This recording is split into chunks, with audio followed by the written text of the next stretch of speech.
तो आज हम लोग, ठीक है, विज्ञान के महत्वपूर्ण प्रश्न में, ठीक है, भाग 5 में हम लोग आ रहे हैं और आज हम लोग क्वेश्चन नंबर 81 से 100 तक पूरा करेंगे, ठीक है।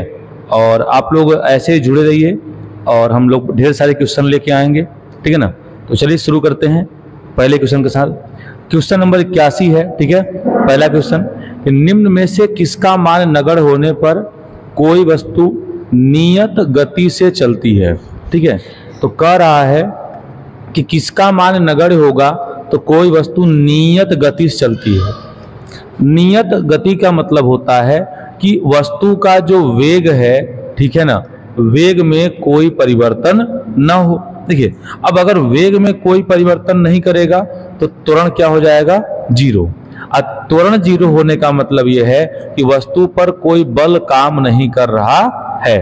तो यहाँ पे जो बल है, बल का मान अगर नगण्य होगा, ठीक है, तो कोई भी वस्तु नियत गति से चलेगी। नियत गति का मतलब यह है कि उसका स्पीड न तो बढ़े और न तो घटे। तो अगर हम किसी वस्तु पे बल लगाएंगे ही नहीं तो न तो उसका वेग बढ़ेगा न तो वेग घटेगा। अगर हम धक्का देंगे तो उसका वेग बढ़ जाएगा, अब विपरीत दिशा में धक्का देंगे तो रुक जाएगा। तो किसी भी वस्तु के गति को घटाने या बढ़ाने के लिए बल का प्रयोग किया जाता है, और अगर हम बल का प्रयोग करेंगे ही नहीं तो गति बदलेगा ही नहीं। तो इसका राइट आंसर हो जाएगा बल। एक और प्रश्न देखिए, निम्न के द्वारा दूध खट्टा किया जाता है या खट्टा हो जाता है। तो बैक्टीरिया लैक्टोबैसिलस नाम का एक बैक्टीरिया होता है, यानी जीवाणु होता है, ठीक है ना। और ये जब लैक्टोबैसिलस जीवाणु, ठीक है, दूध में अत्यधिक मात्रा में हो जाता है तो जो दूध का स्वाद होता है वो खट्टा हो जाता है, ठीक है। और ये लैक्टोबैसिलस जो है बैक्टीरिया, ये लैक्टिक अम्ल का निर्माण करता है। और लैक्टिक अम्ल जो है, ठीक है ना, इसी के कारण जो दही होता है खट्टा होता है। और जब दही 2 दिन 3 दिन का हो जाता है तो वो दही और ज्यादा खट्टा हो जाता है। और जब दही और ज्यादा खट्टा हो जाता है, इसका अर्थ ये है, ठीक है ना, दही के और ज्यादा खट्टा होने का अर्थ ये होता है, ठीक है, कि दही में लैक्टिक अम्ल की मात्रा और बढ़ गई है, ठीक है। तो आगे देखते हैं, अगला है दुर्लभ मृदा तत्वों की संख्या है। देखिए, अगर हम बात कर लें कि दुर्लभ मृदा तत्व कितने होते हैं, इसका राइट आंसर होगा 14। दुर्लभ मृदा तत्व वे तत्व होते हैं जिनकी पृथ्वी पर उपलब्धता कम होती है। दुर्लभ मृदा तत्व वे तत्व होते हैं जिनकी पृथ्वी पर उपलब्धता कम होती है और इनको आवर्त सारणी में F ब्लॉक में रखा गया है। कहाँ रखा गया है, F ब्लॉक में रखा गया है। यानी जो इनके दुर्लभ मृदा तत्व के जो अंतिम इलेक्ट्रॉन होते हैं ये F ब्लॉक में प्रवेश करते हैं, ठीक है ना। अगला, किसी गतिमान पिंड की गतिज ऊर्जा किस प्रकार प्रभावित होती है यदि इस पर किया गया कार्य धनात्मक हो। देखिए, तो कह रहा है कि किसी गतिमान पिंड की गतिज ऊर्जा किस प्रकार प्रभावित होती है यदि इस पर किया गया कार्य धनात्मक हो। देखिए, किया गया कार्य W बराबर होता है KI अब माइनस का KF। KI का मतलब होता है प्रारंभिक गतिज ऊर्जा और KF का मतलब होता है अंतिम गतिज ऊर्जा। I से इनिशियल और F से फाइनल। तो इसका मतलब हुआ प्रारंभिक गतिज ऊर्जा और इसका मतलब हुआ अंतिम गतिज ऊर्जा, ठीक है ना। अब देखिए, तो अगर इसका डिफरेंस होता है तो पहले आएगा फाइनल और फिर आएगा इनिशियल। अब देखिए, अगर अंतिम गतिज ऊर्जा ज्यादा होगी, ठीक है ना, तो किया गया कार्य क्या होगा, धनात्मक होगा। अगर गतिज ऊर्जा में वृद्धि होगी तो किया गया कार्य धनात्मक होगा, और अगर गतिज ऊर्जा में कमी होगी तो किया गया कार्य ऋणात्मक होगा, ठीक है। इसका राइट आंसर होगा बढ़ जाती है। तो धनात्मक बोला है। दूध से दही जमता है, तो दूध से दही जमता है किसके द्वारा, तो दूध से दही जमता है बैक्टीरिया के द्वारा।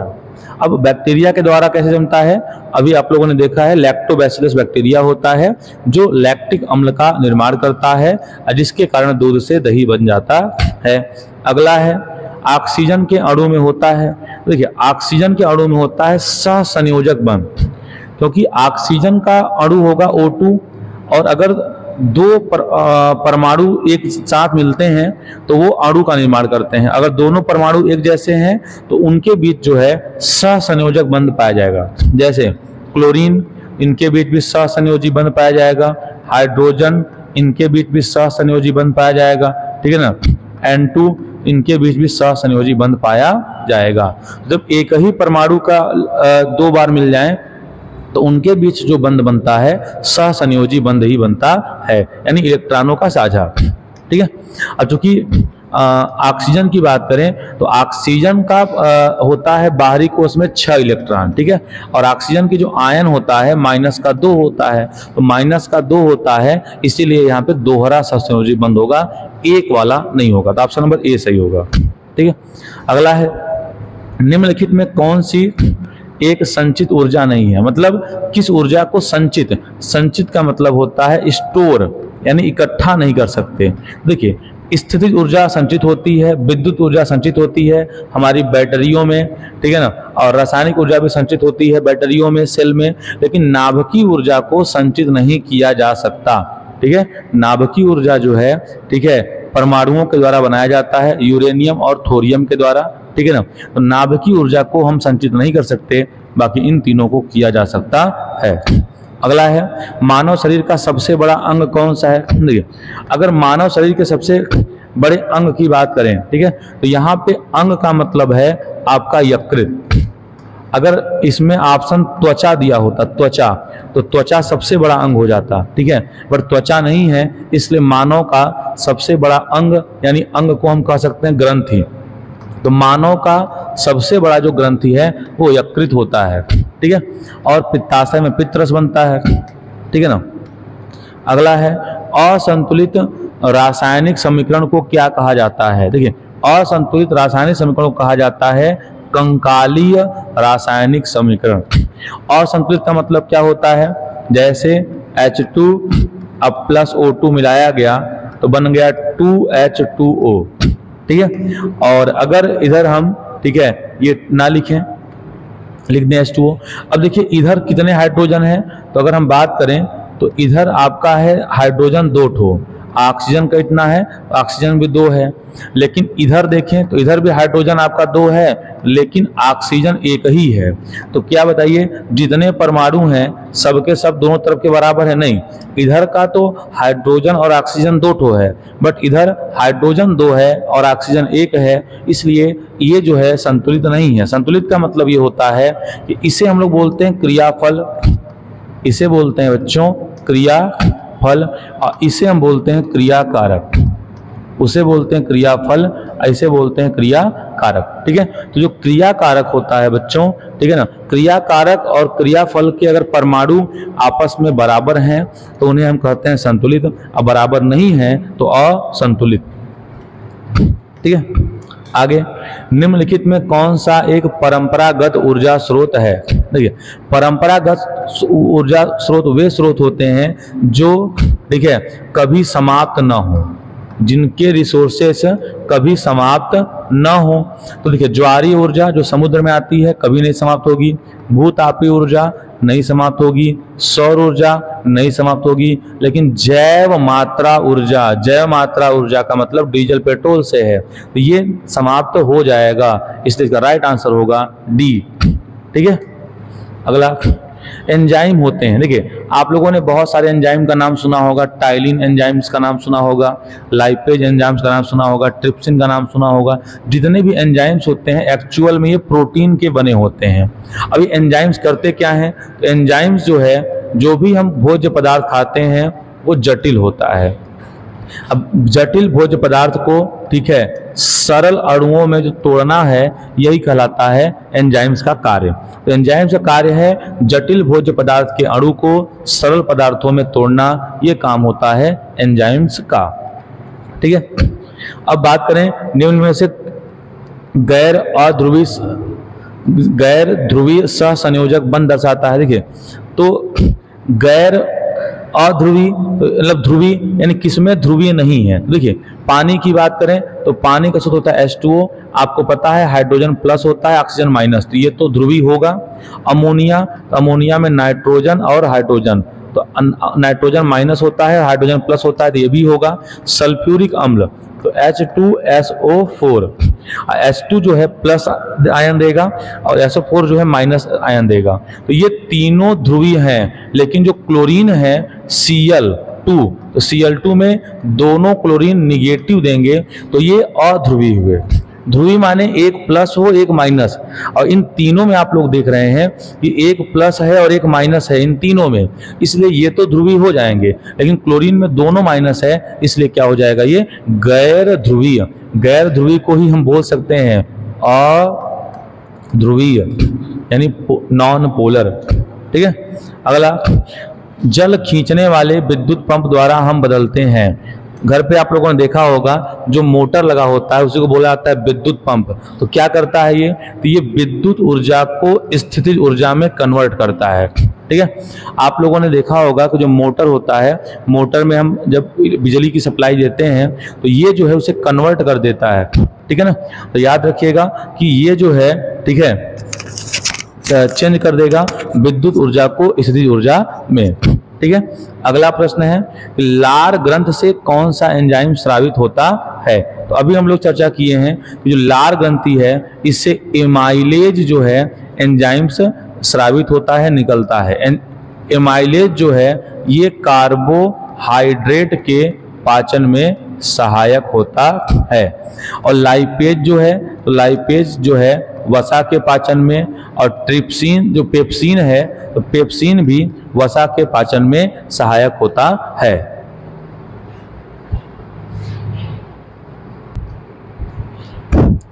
तो अगला प्रश्न है कि निम्न में कौन सी आदर्श गैस नहीं है। देखिए आप लोगों ने पढ़ा है कि आदर्श गैस की जो संख्या होती है वो 6 होती है। कौन कौन होते हैं, हीलियम, नियान, आर्गन, क्रिप्टॉन, जेनान और रेडॉन। जेनान यानी XN, इतने ही होते हैं। परमाणु क्रमांक 2, 10, 18, 36, 54 और 86, तो यही अक्रिय गैस होते हैं केवल। ठीक है ना, तो देखिए रेडॉन है, आर्गन है और नियान है, ये कौन नहीं। सिलिकॉन जो है अक्रिय गैस नहीं है, और सिलिकॉन का सिंबल होता है SI। ठीक है, अगला है गैर यानी सौर ऊर्जा रासायनिक ऊर्जा में किस समय बदलती है। कह रहा है कि सौर ऊर्जा जो है ऐसा कब होता है जब वो रासायनिक ऊर्जा में बदलती है। तो आप लोगों ने नाम सुना होगा प्रकाश संश्लेषण। प्रकाश संश्लेषण कहाँ होता है, तो जो हरे पेड़ पौधे होते हैं उनकी पत्तियों में, हरे पेड़ पौधों की पत्तियों में जो है प्रकाश संश्लेषण होता है, और इनकी पत्तियों में जो है क्लोरोफिल पाया जाता है। यही क्लोरोफिल जो है सूर्य के प्रकाश की सौर ऊर्जा को रासायनिक ऊर्जा में परिवर्तित कर देती है। ठीक है, अगला है प्रकाश संश्लेषण किसमें होता है। तो पहला है पेड़ों की जड़ों में, दूसरा है पेड़ों की पत्ती तनों में, और तीसरा है फलों में, चौथा है पत्तियों में। देखिए प्रकाश संश्लेषण पत्तियों में ही होगा, क्योंकि प्रकाश संश्लेषण के लिए जो आवश्यक है वो है क्लोरोफिल, और इसमें जो है मेन भूमिका निभाता है मैग्नीशियम। तो इसलिए इसका आंसर हो जाएगा आपका ऑप्शन नंबर डी। अगला है वह गैस जो नोबेल गैस कहलाती है। अब देखिए नोबेल गैस कौन होगी, देखिए नोबेल गैस वो गैस होती है जो अक्रिय गैस हो, तो अक्रिय गैस को ही तो नोबेल गैस कहा जाएगा। तो यहाँ पे अगर आप देखेंगे तो अक्रिय गैस की हम बात करें, ठीक है ना, तो अक्रिय गैस यहाँ पे हीलियम होता है, और आपको हम बता चुके हैं कि 6 अक्रिय गैस होते हैं इसके। तो जो अक्रिय गैस है उसमें हीलियम अक्रिय गैस है, और हीलियम को ही जो है अक्रिय गैसों को ही नोबेल गैस कहा जाता है, क्योंकि ये किसी से क्रिया नहीं करते हैं। ठीक है ना, और इसीलिए इनका नाम रख दिया गया नोबेल। ठीक है, अब बात करें काकरोच। तो देखिए काकरोच जो है जल में जीवित नहीं रह सकता, क्योंकि उसके श्वसन अंग, तो जो देखिए जो काकरोच होता है वो जल में नहीं रह सकता, क्योंकि उसमें जो है वातक पाया जाता है। वातक को बोलते हैं ट्रेकिया, और ट्रेकिया का मतलब होता है, आप उसे कह सकते हैं श्वास नली। तो श्वास नली की सहायता से ही सांस लेता है काकरोच।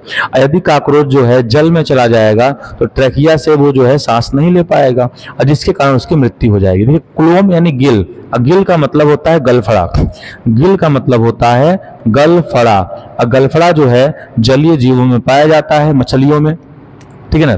फुफ्फुस, तो फुफ्फुस का मतलब होता है फेफड़ा, और फेफड़ा जो है ये स्थलीय जीवों में हम लोगों में पाया जाता है, और यकृत जो है लगभग सभी में पाया जाता है, ठीक है ना। एक और बात, ये जो हाइड्रोजन है तो हाइड्रोजन को हम लोग आवारा तत्व भी कहते हैं, हाइड्रोजन को आवारा तत्व कहते हैं क्योंकि पूरे ब्रह्मांड में सबसे ज्यादा हाइड्रोजन पाया जाता है, और हाइड्रोजन ही एक ऐसा पदार्थ है अगर इसे हम जलाएंगे, हाइड्रोजन को अगर हम जलाएंगे तो हाइड्रोजन को जलाने पर बनता है पानी, पानी मतलब जल, तो हाइड्रोजन को जलाने पर जल बनता है। ये एक ऐसा पदार्थ है कि जिसको जलाने पर जल मिलेगा, बाकी ऐसा कोई पदार्थ नहीं है कि जिसे हम जलाएं तो जल मिले, ठीक है। क्यों? क्योंकि अगर हाइड्रोजन को जलाएंगे ऑक्सीजन के प्रेजेंट में तो बनाता है 2H2O पानी, और सूर्य में 71% जो है वो पाया जाता है हाइड्रोजन, ठीक है। तो आज हम लोग का यहाँ तक 100 क्वेश्चन का जो टारगेट था 5 वीडियो में हम लोगों ने कर लिया।